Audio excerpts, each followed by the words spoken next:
Oke. Yang kedua, interest. Nah, interest ini lebih dalam lagi. Interest itu artinya minat. Nah, bagaimana kita bisa tahu kok ada minat? Nah, biasanya orang kalau sudah mulai kita tanya, ibu putihnya lucu sekali, umurnya berapa tahun? Nggak ada ibu-ibu yang bilang gini, rahasia, jangan bilang-bilang ya, jangan bilang-bilang. Enggak. Bilang dong, 2 tahun om, gitu. Bilang dong 3 tahun om, namanya siapa?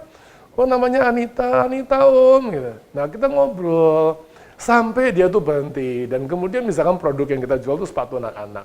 Kita jangan nanya sama ibunya. Kita jangan maksa ibunya untuk beli, tanya sama anaknya, wah kamu kok pegang-pegang yang warna merah, suka ya warna merahnya? Anaknya pasti nggak akan jawab. Umur 2 tahun kan belum tentu bisa, dia juga nggak ngerti. Tapi paling enggak, ibunya tuh mulai diem dan nungguin anaknya. Kalau misalkan kita jual mobil, bagaimana kita lihat minat? Biasanya kalau mobil itu yang kelihatan minatnya itu kebanyakan bapaknya, suaminya, laki-laki yang menunjukkan minat. Biasanya dia akan mulai pegang-pegang, dia duduk, ban ditendang-tendang pakai kaki, kaca diketok-ketok, kelihatan minatnya. Itu namanya buying signal. Sudah tahu kan kalau si HP ada sinyalnya kan, sinyal HP. Nah membeli juga ada sinyalnya. Dia kirim nih, ding. Kita tahu, oh dia udah mulai pegang-pegang, dia udah mulai kelihatan sekali dia sudah mulai berminat. Bukan perhatian lagi, berminat. Dia sudah duduk, dia pegang-pegang setirnya. Kalau mobil, kalau anak kecil, mobilnya sudah dimaju mundurin. Kita jangan tanya sama ibunya lagi pegang dompetnya kenceng-kenceng. Jangan tanya sama ibunya. Jangan tanya gini, bu, anaknya seneng nih, jangan ditanya. Karena kalau ditanya sama ibunya, langsung ibunya bilang gini, ayo nak, cepet yuk kita pindah. Rugi, kita rugi. Jangan.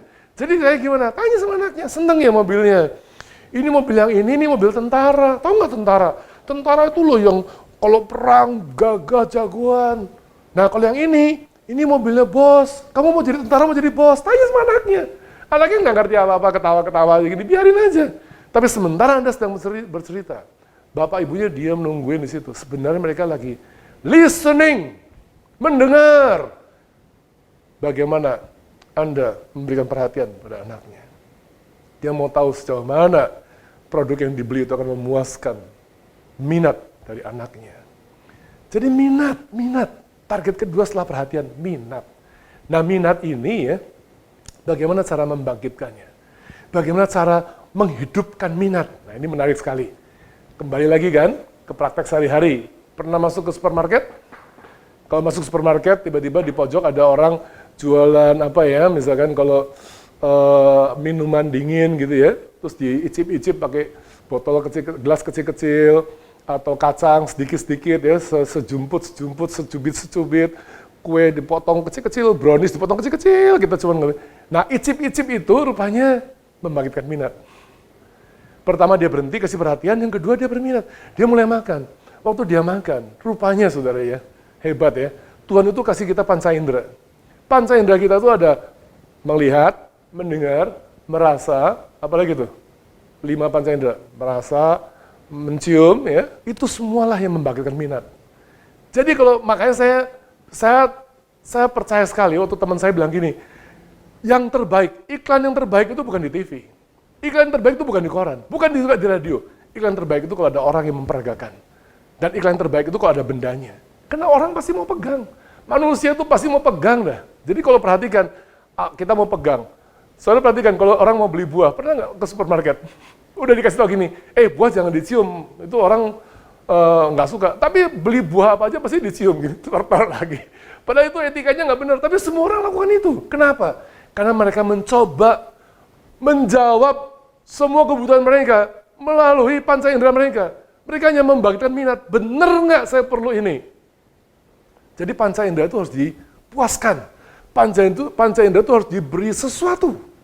Nah caranya gimana? Kalau kita lihat anak kecil lagi mau kita jualan mainan, anak kecil suruh main sepuasnya.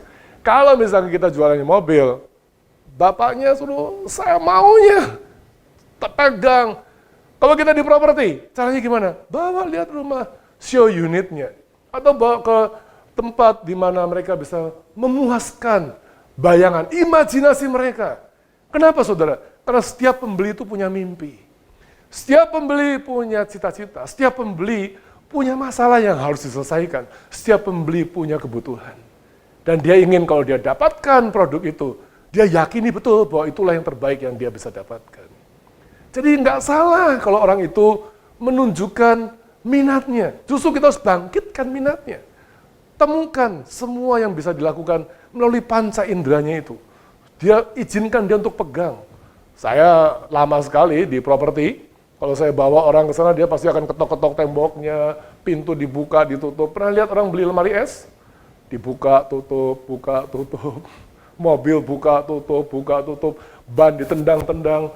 Hobi saya naik sepeda. Saudara, kalau teman saya mau beli sepeda, dia duduk, diinjut-injut gini ya. Berdiri, foto selfie, biarin aja. Ruginya apa? Mereka hanya berusaha untuk memikirkan, memasukkan diri mereka kepada produk itu. Supaya membayangkan nanti kalau saya punya itu kira-kira gimana. Nah, tolong mereka. Kita tolong sebagai sahabat. Ajarin, gini loh Pak, nah ini ya, sepeda ini, kalau sepeda saya diajarin, ini gini, kalau mobil ini gini, kalau anak lagi mainan gini, kalau makanan, wah kalau Bapak makan ini, Bapak bisa, tubuh Bapak jadi sehat, berat badan jadi berkurang, kalau obat, jadi semua tuh tenggelamkan, orang yang sedang bicara itu ke dalam semua, bukan kelebihan, salah, jangan gunakan kata kelebihan, tapi tenggelamkan dalam keuntungan kalau memiliki produk itu. Saya lebih suka menggunakan kata keuntungan.